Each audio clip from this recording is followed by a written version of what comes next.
നമസ്കാരം, ഏവർക്കും ഇൻഫോമീഡിയ കേരളത്തിലേക്ക് സ്വാഗതം. സംസ്ഥാന സർക്കാർ ജീവനക്കാരും പെൻഷൻകാരും ഏറെ നാളായി കാത്തിരിക്കുന്ന ശമ്പള പരിഷ്കരണവുമായി ബന്ധപ്പെട്ട് നിർണായക നീക്കങ്ങളാണ് നടക്കുന്നത്. ശമ്പള വർധനവ് വരുമോ? എത്രയാകും? പെൻഷൻ എത്ര ഉയരും? കുടിശ്ശിക എന്താകും? സർക്കാർ എങ്ങനെ ഇത് നടപ്പാക്കും? എല്ലാം വിശദമായി നോക്കാം. വീഡിയോ കാണുന്നതിന് മുൻപ് ചാനൽ ആദ്യമായി കാണുന്നവർ ചാനൽ സബ്സ്ക്രൈബ് ചെയ്യാനും സപ്പോർട്ട് ചെയ്യാനും മറക്കരുത്. 2024 ജൂലൈ മുതൽ 12ാം ശമ്പള പരിഷ്കരണം പ്രാബല്യത്തിൽ വരേണ്ടതായിരുന്നു.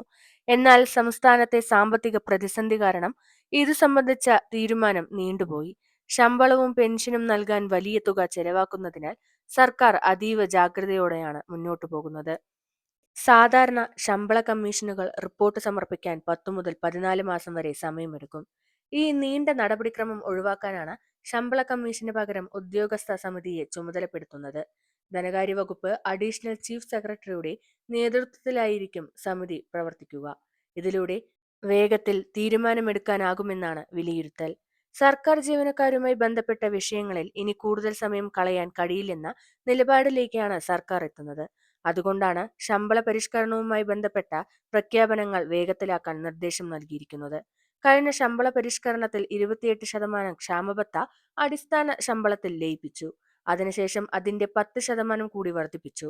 അതിനായി ഉപയോഗിച്ച ഫോർമുല ഇതായിരുന്നു: അടിസ്ഥാന ശമ്പളം ഇൻറ്റു 1.38 പുതിയ അടിസ്ഥാന ശമ്പളം. ഇതിന് സമാനമായ ഫോർമുല ഉപയോഗിച്ചാൽ പുതിയ ശമ്പള പരിഷ്കരണം വേഗത്തിൽ നടപ്പാക്കാൻ സാധിക്കും. നിലവിൽ സംസ്ഥാന സർക്കാർ ജീവനക്കാരുടെ കുറഞ്ഞ അടിസ്ഥാന ശമ്പളം 23,000 രൂപയാണ്. കൂടിയ ശമ്പളം 1,66,800 രൂപയും.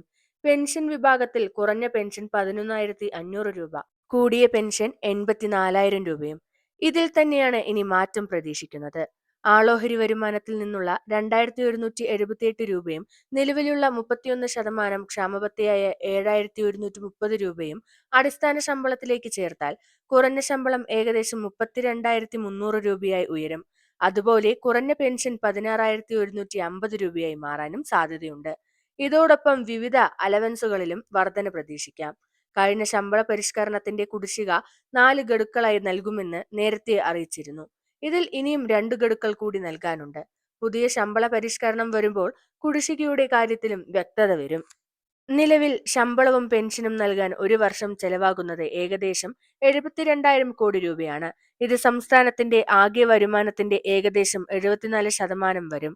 സംസ്ഥാനത്തിന്റെ ഇപ്പോഴത്തെ വരുമാനം 93,268.41 കോടി രൂപയാണ്. അതിനാൽ ശമ്പള പരിഷ്കരണം സർക്കാർ വളരെ സൂക്ഷ്മമായി കൈകാര്യം ചെയ്യുന്ന വിഷയമാണ്. ചുരുക്കി പറഞ്ഞാൽ 12ാം ശമ്പള പരിഷ്കരണം വൈകിയെങ്കിലും തീരുമാനം അടുത്തേക്ക് നീങ്ങുകയാണ്. കമ്മീഷനല്ല, സമിതിയാണ് ഇക്കുറി നിർണായകം.